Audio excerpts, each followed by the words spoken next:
BJP పార్టీలనైతే Etela Rajender సార్‌కైతే తిప్పలైతే తప్పేటట్టు లేవు గదా! ఇగ వాళ్ళ పార్టీ నాయకులకు సంబంధించినోళ్ళే సార్ మీదనైతే అసత్య ప్రచారాలైతే జేస్తున్నారట.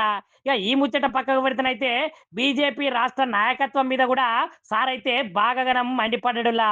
ఇగ సార్ ఏమంటున్నాడంటే, "మేమైతే పార్ట్ టైమ్ రాజకీయ నాయకులం గాదు. పార్ట్ టైమ్ రాజకీయాలు గూడా ఏం జేస్తలేము. జీహెచ్ఎంసీ ఎన్నికలలోనైతే అభ్యర్థుల ఎంపికను రాష్ట్ర నాయకత్వము నిర్ణయించడము మానేసుకోవాలె. మా పార్లమెంటు నియోజకవర్గాలల్లా పరిధిలల్లా ఉన్నటువంటి అభ్యర్థులనైతే మేమే బరిలోకి దించుతాము. రఘునందన్ రావు, కొండా విశ్వేశ్వర్ రెడ్డి, నేను ఇప్పటికే సర్వేలైతే జేసినాము. సర్వేలు గూడా మంచిగానే ఉన్నాయి. మా అభ్యర్థులనైతే మేమే నిర్ణయిస్తాము. ఇటీవలనైతే డివిజను అధ్యక్షుల ఎంపికల కోసమైతే వేసినటువంటి అబ్జర్వర్ల జాబితా విషయంలోనైతే నాకు ఇప్పటి వరకు సమాచారం గూడా లేదు.